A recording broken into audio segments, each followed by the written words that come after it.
Assalamualaikum semua. Hari ini saya nak kongsikan tentang perancangan keluarga. Saya yakin ramai orang yang tertanya-tanya tentang perancangan keluarga. Perlu ke nak merancang keluarga? Perlu ke nak menjarakkan kehamilan? Dan boleh ke kita nak jarakkan kehamilan dan merancang keluarga ni dari segi hukum agama? Apabila kita menjarakkan kehamilan dan merancang keluarga, kita sebenarnya memberi ruang kepada diri kita untuk menguruskan emosi, menguruskan stres dan menguruskan ekonomi dengan lebih baik.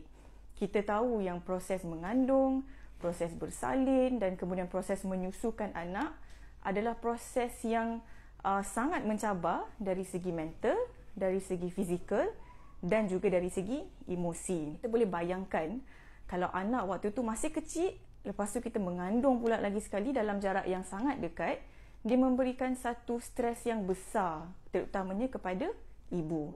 Jadi apabila ibu menjarakkan kelahiran, anak tu dia sempat nak dapat khasiat daripada susu badan, anak tu sempat dapat cukup perhatian dalam proses perkembangan anak tu. Otak berkembang dengan paling pesat pada tempoh 2 tahun pertama kanak-kanak tu membesar. Jadi apabila kita ada jarak yang cukup antara dua kehamilan, ibu pun sempat nak bagi perhatian kepada anak ni yang tengah nak membesar. Cuba kita bayangkan kalau jarak kehamilan tu terlalu dekat, kita menyusu anak, membesarkan anak yang masih kecil, pada masa yang sama kita pregnant, kita letih, kita rasa stres. Kalau kita jarakkan kehamilan tu, dia akan lebih harmoni lah suasana dalam keluarga, lebih-lebih lagi kepada anak yang sedang membesar.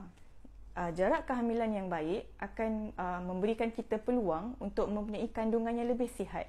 Semasa seorang ibu mengandung, sumber-sumber dalam badan dia ni digunakan untuk menampung tumbesaran bayi dalam kandungan. Contohnya, waktu kita mengandung, zat besi digunakan dengan sangat banyak untuk pastikan sel darah merah tu cukup untuk tampung diri ibu tu dan juga bayi dalam kandungan. Jadi ibu yang jarakkan kehamilan, badan dia sempat nak top up balik zat besi ni kepada paras yang normal. Saya memberi ruang kepada tubuh badan ibu untuk kembali kepada tahap kesihatan yang optimum.